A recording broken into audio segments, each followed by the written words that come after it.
Look, I've been in ketosis for 14 weeks. I have been doing the keto diet for 14 weeks. What does that mean? How have I felt? How's my weight loss journey going? Did I really lose 50 pounds in 14 weeks? Or are we still working towards that? Stick around and find out.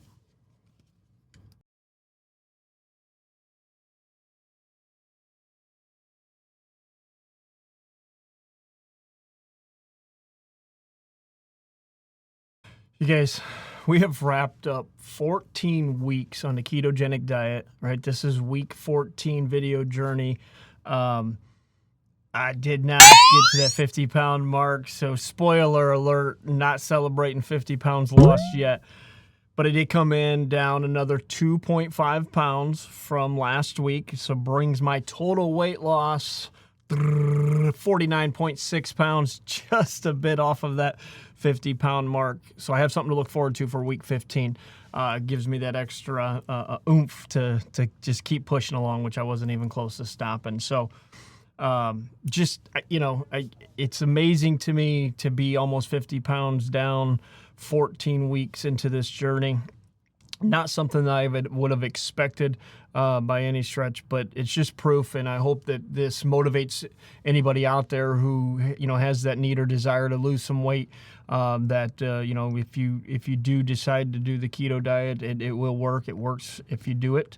Follow it right and be safe doing it, and consult your doctor and all of those good things. So, wanted to share kind of what's new, kind of sticking to the theme of last week's video. So what's new this week, and kind of what are some of those milestones that we achieved to hit that 2.5 pounds. And I say we because you guys are on this journey with me, and I appreciate you being on this journey with me. It helps me to have somebody to share this journey with.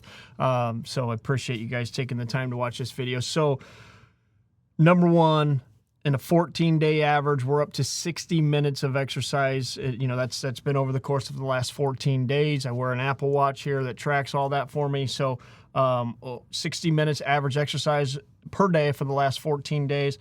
Most of that comes in walking. And if you didn't get a chance to check out my walking video, check that out. But 10,423 steps on average for the last 14 days. I did have a couple days last week where I tested out hitting that 16,000 mark to just see if I felt any different and kind of test out, what that felt like.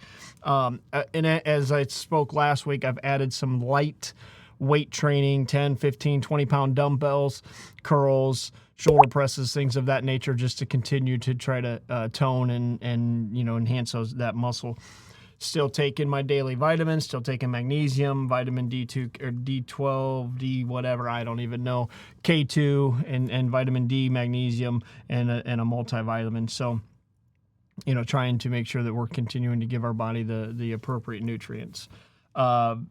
Active calories last week, for just the week, 844 active calories per day. So, you kind of see the results of that physical exercise and that activity. I do want to take a few minutes to share a personal story. So 2 days ago, I got some news that wasn't what I wanted to hear. It frustrated me quite a bit and left me pretty well, just down in the dumps. And immediately put my walking shoes on, grabbed the dog leash, grabbed the dog. We went out on a walk, had the earbuds in, listening to a book. And I did that because, one, I needed to just think, right? So getting outside of the normal environment sometimes and just getting that physical activity helps the cortisol and all of that stuff that we talk about in that other video. But it really allowed me to get inside my head and think about what that news was that I'd heard and maybe what happened, and kind of reflect on some of those things. But most importantly, it helps me just to focus on, those steps, that exercise, that walking, just these daily goals that I have and all of these other things that I'm working on. So it helps me keep things in perspective, I guess, is the point here. So, if you're stressed out or, you've got some bad news or something going on, I'm telling you that small walk and that small burst of energy that you get from it, and the, just the science behind what it does in our brain and all of the things that it does within the chemical makeup. And I'm not a scientist, so very difficult for me to explain, but I can tell you I'm living proof that it's helpful, that it allowed me to kind of deal with that situation in a much better light than if I just, would have sat on the recliner or just sat at the house frustrated to hear the news and just, starting to feel sorry for myself. Pick yourself up, right? And we talk about it all the time. Pick yourself up and do something about it. And that's ultimately what I did, right? I just went out and dealt with and received the message and kind of let it, sink in as I took that walk. And after about that 1.2, 1.3 mile mark is where I really started to notice I was just in a place where, okay, right, it's not news we want to hear, but it is what it is. We keep going, right? We're still here and we're still alive, and that's the most important thing. And you got the family and everybody else that's around me that makes sense that, we focus on the right things and not necessarily on the bad news that we got. So those things allowed me to kind of work through that process on that walk.